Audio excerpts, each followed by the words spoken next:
بهار آمد بهار نیامد بوی مادر. شدم پزمان و بوی مادر. سلام علیکم هم دهقانان عالی قدر. سلام علیکم هم برادران دورای وطن. این پگودای وطن امروزش ده الحمدلله خوب است. بهار هم اومد اما توقع نیامد. بهار آمد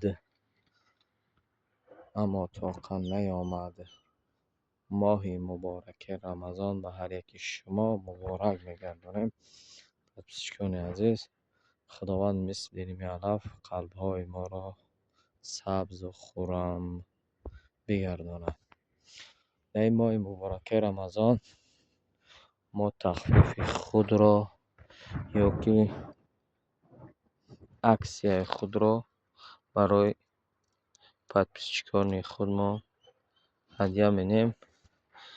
کدام برادره که لایک میمونه پد پیسات سمینه کامنتاری خوب می‌نویسه و هم برادرها را بین شما دو برادر انتخاب می‌نیم.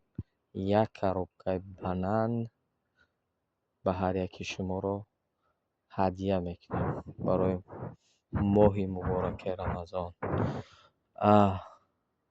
کسانی که خریداری می‌نن این بیابونس ما را و آنها از 10 تا میگیرن. یک تا پدرکه است.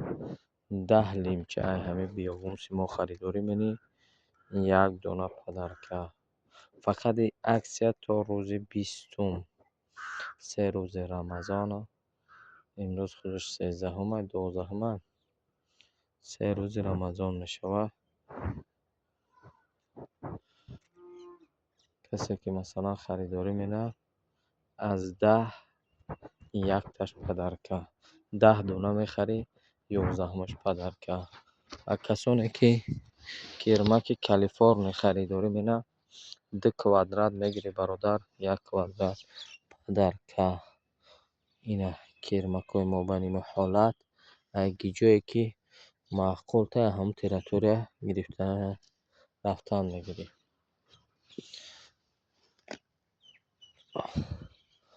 کدام برادره که подписаться می‌کنه لایک می‌کنه کامنتاری خوب می‌نویسه 1 коробка банан پدرکه. 2 کامنتاری خوبه که هم کامنتاریش خوب است لایک بسیار میگیره.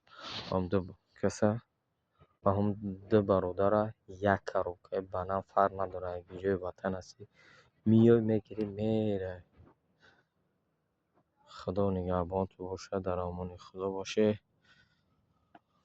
بازم گفتم میزگریم برادرها دیر نکنه.